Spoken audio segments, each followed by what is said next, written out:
All right. We're talking about leadership basics. By the way, a lot of what I'm going to discuss may sound, well, to some of you it may sound Pollyannish, kumbaya kind of stuff, but it's not. It's not. It's vital. It's real. And it's very businessy, okay? It's anything but kumbaya. We just don't think of it that way because it kind of sounds, psychobabble. But and it is on some level, but it's valid.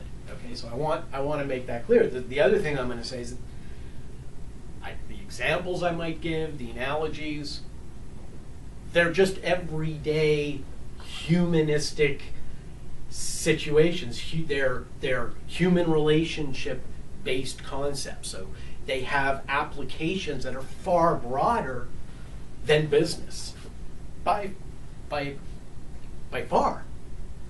So you listen and take to heart a lot of these examples. I think we'll all relate to them.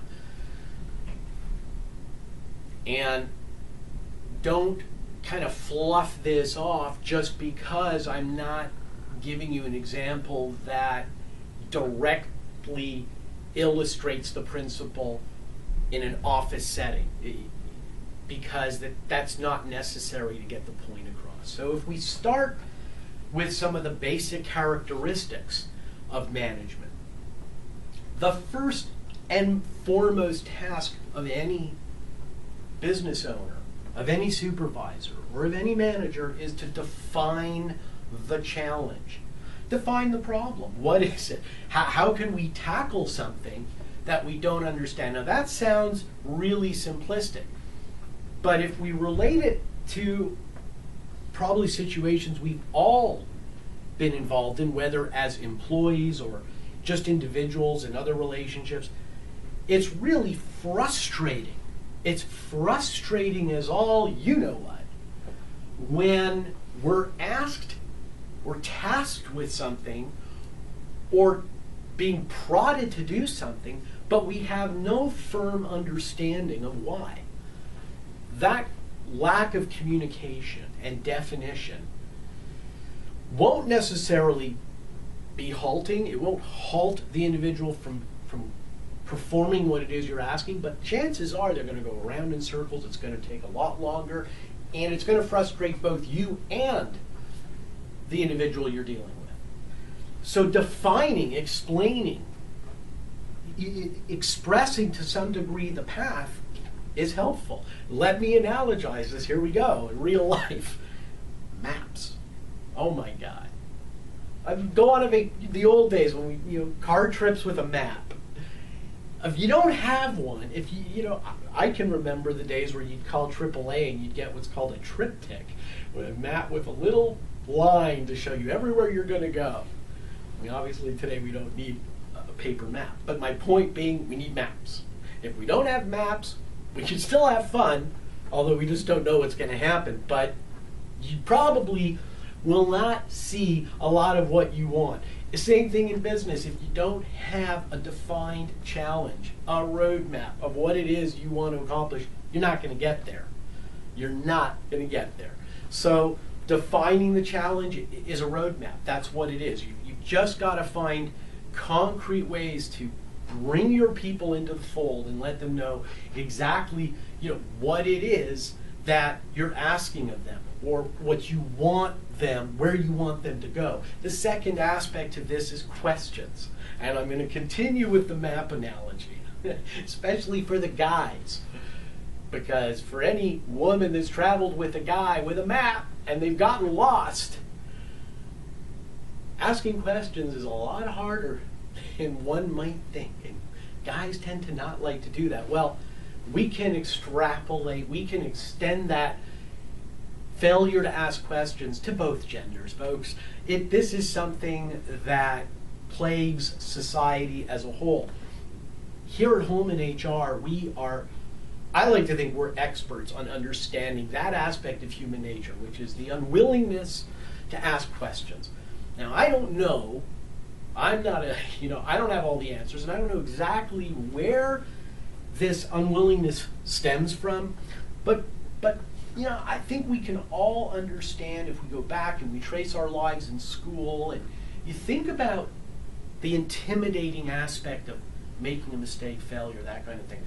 It really, I think, ingrained in a lot of us this fear of asking questions, stupid, whatever it is, be ridiculed. So there's an innate unwillingness there. Good managers ask questions, and it all ties in if you look at the other attributes on the slide. Why do you ask questions? Well, the old adage, right? 2 heads are better than 1. Managers are not an island. You need to tap into that reservoir of experience that is your people. That's why they're there for. Don't make the mistake. That's why I hate the concept you hear batted around a lot, especially by HR people, that your workers are your best or your biggest asset. I mean, there's a positive slant you can put on that, but it also makes people sound mechanical.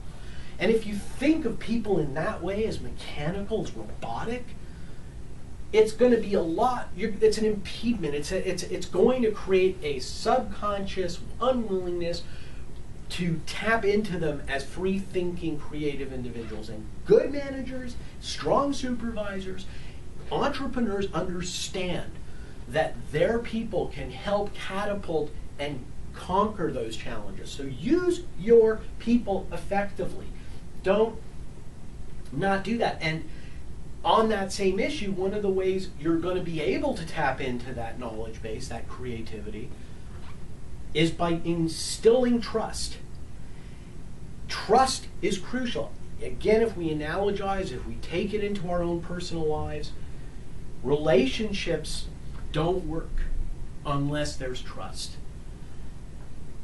No one is going to open up and present any kind of vulnerability unless they feel it's a safe environment to do so, and trust is what gives people that feeling of safety. That feeling is going to allow them to come forward with ideas. So again, trust helps with people being willing to put forward ideas, take a chance, take a risk. Lastly, none of this is going to matter. None of this is going to come to fruition if what? We don't take action.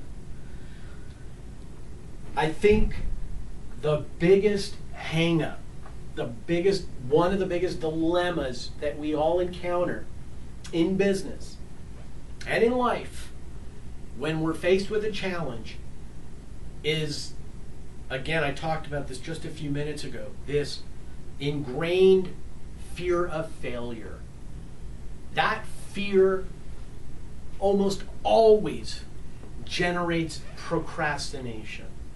And anybody who procrastinates doesn't accomplish a thing. And that's fundamental to any of this. So just to recap, 1, you have to define where it is you want to go to your people, what it is that we're trying to accomplish. 2, you need to seek their knowledge, ask questions.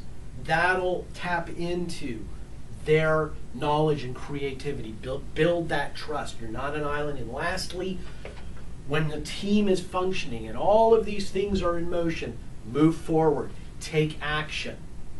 So those are the fundamental building blocks of strong leadership. Okay, let's go to the next slide.